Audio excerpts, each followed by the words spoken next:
Bonjour bien-aimés dans le Seigneur, que Dieu vous bénisse richement au nom de Jésus. Amen. Je suis Benjamin Abi, je vous fais cette vidéo depuis la Côte d'Ivoire. Je suis rédacteur web pour le compte de Fréquence Chrétienne Magazine. Je suis entrepreneur. Le frère Ronnie m'a sollicité pour donner mon avis sur un thème très important aujourd'hui dans notre milieu qui est intitulé Le travail ou la grâce. Le chrétien devrait-il essentiellement se reposer sur la grâce ou travailler pour réussir? Donc c'est le thème sur lequel nous allons échanger, autour duquel je vais donner mon avis. Donc commençons par la définition.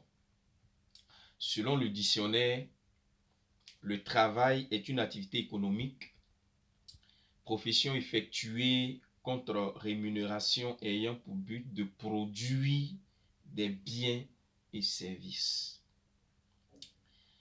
Et donc, la grâce également, c'est une faveur imméritée.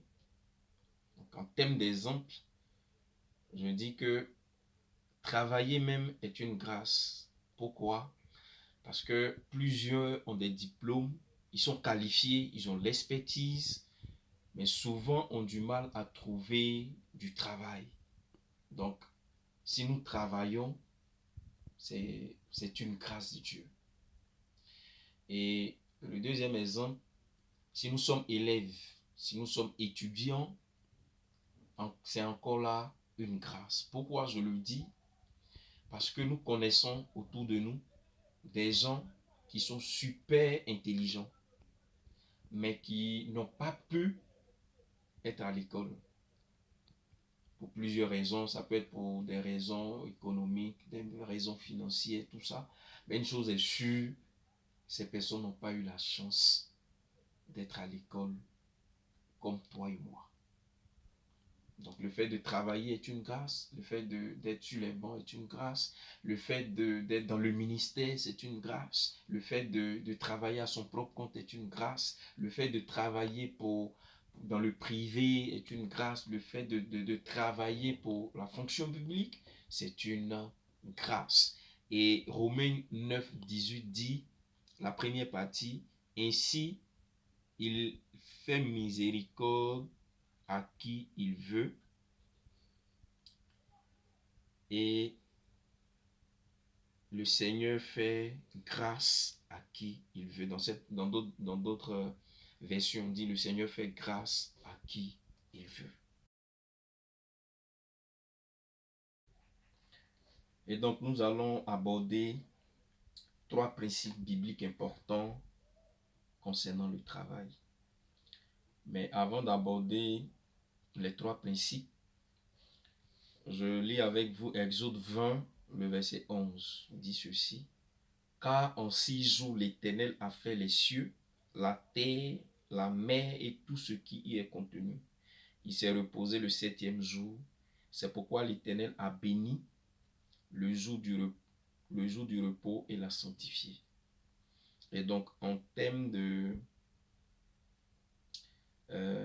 la capacité de travailler, c'est le Seigneur qui nous donne la capacité de travailler, mais en même temps, le meilleur des bosseurs, le travailleur des travailleurs, c'est le Dieu créateur. Et donc, cela m'amène à nous encourager à travailler. Sur 7 jours, il a travaillé, il a bossé pendant 6 jours. Pendant 6 jours, il a travaillé. Et tout ce que nous pouvons toucher aujourd'hui, tout ce que nous pouvons voir, tout ce que nous pouvons contempler est l'œuvre du Dieu créateur. Et il a pris 6 jours. Et donc, nous qui sommes ses disciples, nous qui sommes appelés à l'imiter, nous n'avons pas d'excuses. Nous devons travailler, frères, sœurs, nous devons pouvoir travailler à l'instar du Dieu créateur. Et le premier principe que je voulais partager avec vous, c'est que le travail ne profite pas qu'à l'ouvrier, mais aussi aux autres. C'est-à-dire que lorsque le Seigneur nous bénit par le travail, lorsque le Seigneur nous fait la grâce de travailler, en réalité, nous devenons une source de bénédiction pour les autres. Et donc, c'est pourquoi il est important de travailler pour être une source de bénédiction pour les autres. Et nous pouvons prendre pour test d'appui Exode 23, 10, 11, Deutéronome 15, 7 à 11, Éphésiens 4, verset 28, que vous pourrez consulter après. Le deuxième principe, c'est que le travail est un don de Dieu et une bénédiction pour son peuple. Donc le Seigneur nous bénit au travers du travail, et le travail en lui-même est un don de Dieu, est une grâce de Dieu. Et nous pouvons voir ça dans Psaume 104, 1 à 35, Ecclésiaste 3, 12, 13, Proverbe 14, verset 23, que vous pouvez consulter. Et le troisième et dernier principe, c'est que Dieu nous équipe pour notre travail. C'est-à-dire, lorsque Dieu nous appelle à faire un travail, il nous donne ce dont nous avons besoin, il nous équipe, il nous donne la capacité, il nous capacite pour ce travail, afin d'être meilleur à la gloire de son nom. Et nous pouvons voir ça dans Exode 31, verset 2 jusqu'au verset 11. Le Seigneur nous équipe pour accomplir le travail, pour être performant dans notre travail, afin que son nom soit glorifié. Et donc, si nous travaillons à notre propre compte, le Seigneur nous équipe pour être dynamique, efficace, afin que le chiffre d'affaires puisse augmenter. Si nous travaillons pour le compte d'un particulier ou au compte du privé, le Seigneur nous donne ce dont nous avons besoin, ce qu'il nous faut pour exceller. Si nous travaillons pour la fonction publique, il en est de même. Et Deutéronome 2, c'est dit, car l'Éternel, ton Dieu, t'a béni dans tout le travail de tes mains. En réalité, le Seigneur bénit l'œuvre de nos mains. Le Seigneur bénit le travail. Le Seigneur bénit ce que nous faisons comme activité. C'est pour cette raison que nous devons travailler sans nous reposer essentiellement sur la grâce. Car c'est la grâce qui nous donne de travailler. Et 2 Thessaloniciens 3, 10, Paul s'adressant aux Thessaloniciens dit ceci, car lorsque nous étions sur vous, nous vous disions expressément, si quelqu'un ne veut pas travailler, qu'il ne mange pas non plus. Donc c'était une exhortation de Paul pour nous amener à vraiment travailler. Car pour Paul, quiconque refuse de travailler, en réalité, ne devait pas avoir accès à la nourriture.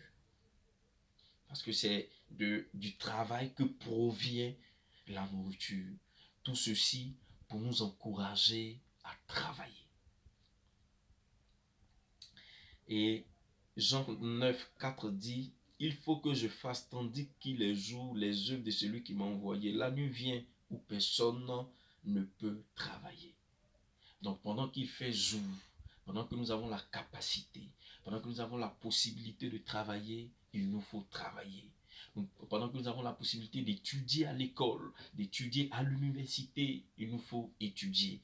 Pendant que nous avons la possibilité de travailler à notre propre compte, de développer des stratégies pour accroître notre chiffre d'affaires, il faut le faire. Car la Bible dit que la nuit vient où personne ne peut travailler. Et donc, le travail seul ne suffit pas, bien aimé, sans la grâce. Et la grâce aussi ne suffit pas sans le travail. Donc, en réalité, l'homme ne peut pas compter essentiellement sur la grâce pour ne pas travailler.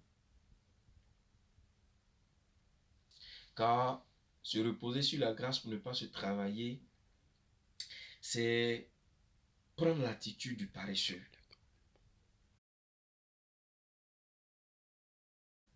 Compter essentiellement sur la grâce pour ne pas travailler, c'est prendre l'attitude du paresseux.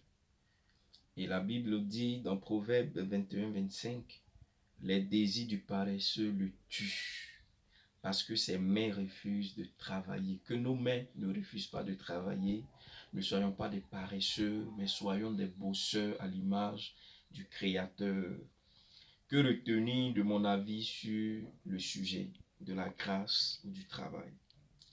La grâce, je rappelle, est une faveur imméritée que le Seigneur nous accorde. Et cependant, nous ne devons pas nous limiter essentiellement à la grâce, mais nous devons travailler. Car le Seigneur a mis à notre disposition tout ce dont nous avons besoin. Il nous a donné la capacité, il nous a donné le potentiel qu'il nous faut pour travailler et réussir à la gloire de son nom. Et n'oublions pas cette portion de la parole de Romains 8, 9 qui dit, 19 plutôt, Romains 8, 19, aussi la création attend-elle avec un ardent désir la révélation. Dans d'autres versions, on dit la manifestation des fils de Dieu.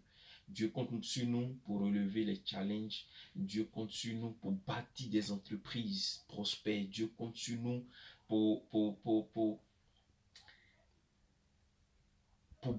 être une source de bénédiction. Donc, comme je l'ai dit, lorsque nous travaillons, nous devenons une source de bénédiction. Et donc, Dieu nous a tout donné. Dieu a mis tout ce dont nous avons besoin pour exceller, pour réussir, pour bâtir des entreprises prospères pour la gloire de son nom. À votre encouragement, shalom.